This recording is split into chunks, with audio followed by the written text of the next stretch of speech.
We bless your name today. This is a very special service, and for everyone that's a part of this service today,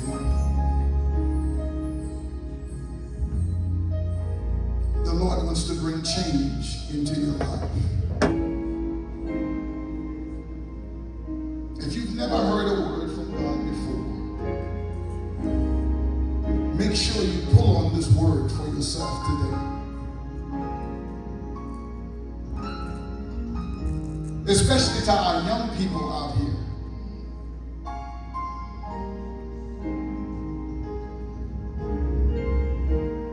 You know, I was talking to someone recently, and he was talking about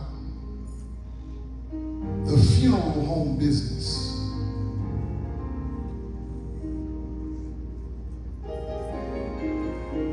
And he was telling me how the funeral home business is thriving. Hallelujah. And he went on to tell me that most of his customers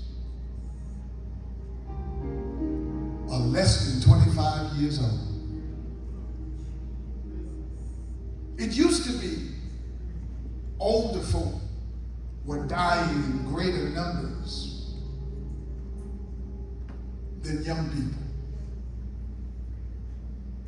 But I got news for all the young people under the sound of my voice today. I can remember sitting in church when I was 15 years old.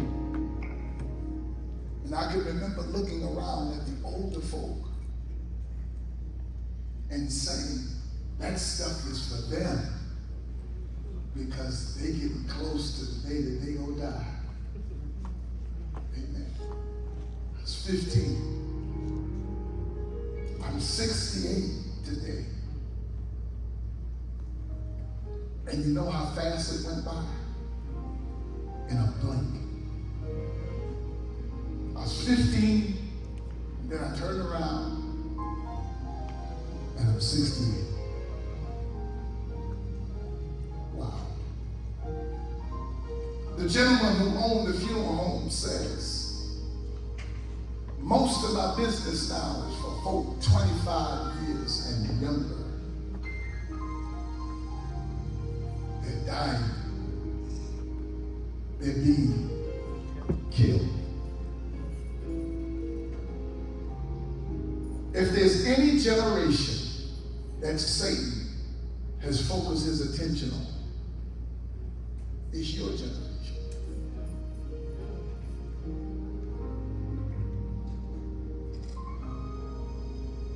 I heard a statistic the other day.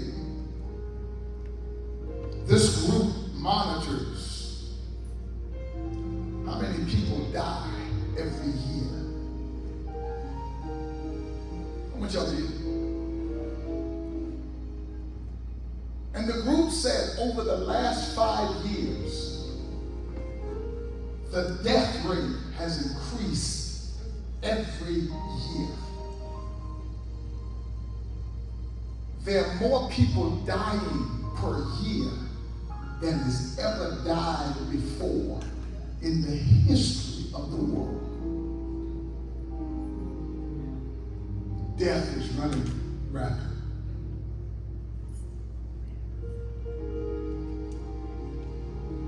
I wish I had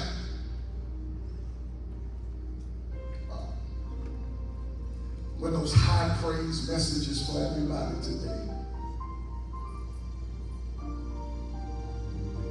But I know what God has called me to do. I know the reason why the Lord saved my life. Because life drove me to a river. Life drove me to a river. I was a musician, and I became hooked on drugs so bad till I went to commit suicide one night. Can I just talk to everybody just for a little while? Not to be long. Eddie Stowe Gardens. I was about 35 years old. I couldn't take life anymore. And God was a myth to me. He was my mother's God. He was my grandmother's God. But he wasn't my God. He was somebody I heard about. But I didn't need God. I'm 35 years old. I'm strong. But life drove me, Carl, to commit suicide. It was about 4:30, 5 o'clock on a Sunday morning. I've been out binging, smoking crack cocaine all night long. Young folk, crack was better than sex.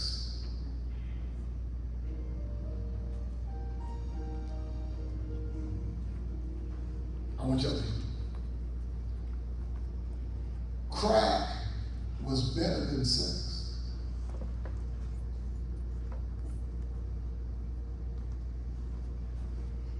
I was fearing for my life and I ran to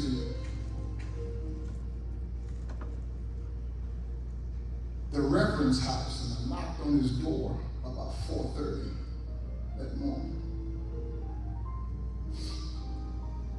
Hadn't been to church in a long time.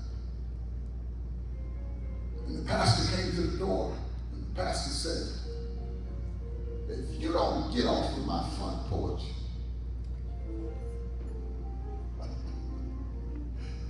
I turned to the church. I was scared. I'm telling you.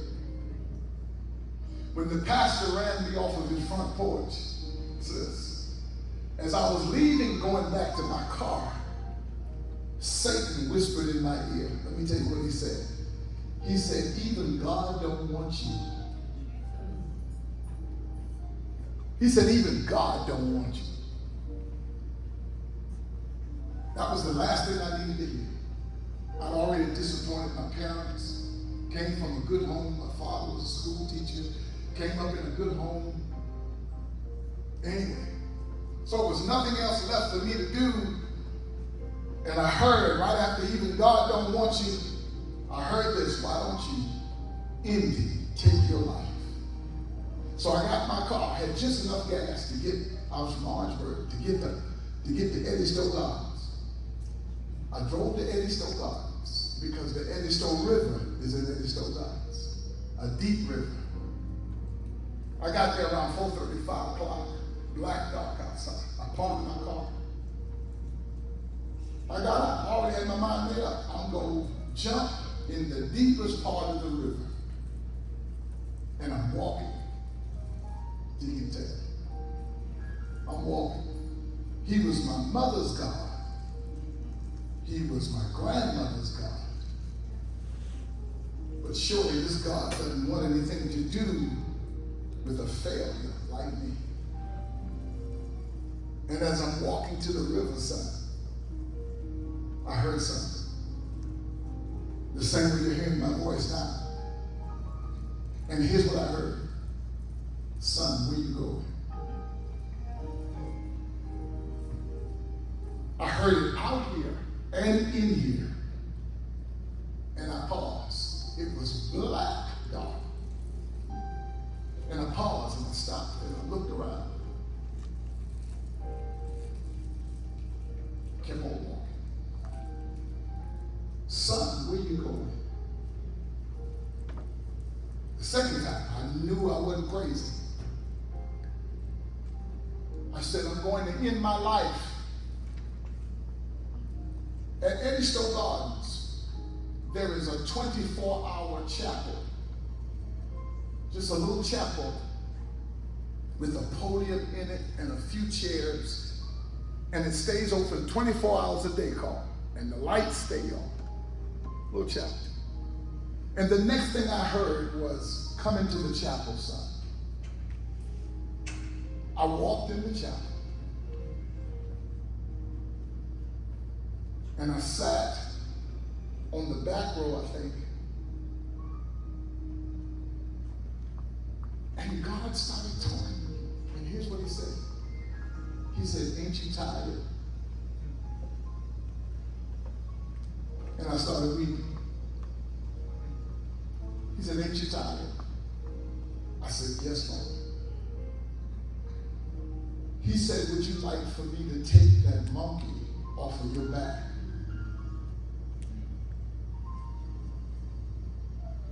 I knew I was talking to God at that point. I said, yes, Lord. Told me to stand up. I stood up. And he said, under one condition. He said, when I say take the monkey off your back, I'm going to take this drugs out of your life. I'm going to take this addiction out of your life. I'm going to take failure out of your life. Because you've been trying to succeed. You don't know how to succeed. You've been rejected by your father. You don't have any friends. He said, I'm going to take it out of your life right now under one condition. And I said, what's that? He says, I want you to preach for me. And I said, Lord, you must not know who you're talking to. You can't be talking about me. I got a pocket full of cocaine right now. I'm a drug addict. I'm a womanizer. I'm a liar. The Lord said, yeah, you. And then he told me, he said, you want this offer or not? You want to live or not? So I said, yes, Lord, I'll do it. When I said, yes, Lord, I'll do it, something happened. It wasn't a flash of light. It wasn't nothing. Just something happened. And I'm sitting there waiting for the Red Sea to open or something crazy to happen. And the next thing I just heard, you can go now. But in a moment, in an instant, the desire to kill myself left. And in an instant, I had a new purpose in my life. All of a sudden, I could see. And I went back and I got in my car and I drove to my mother's house. And my mother was so glad to see me because she knew I was in danger. And I went to bed. I must have slept for almost 2 days because I've been up for almost a week.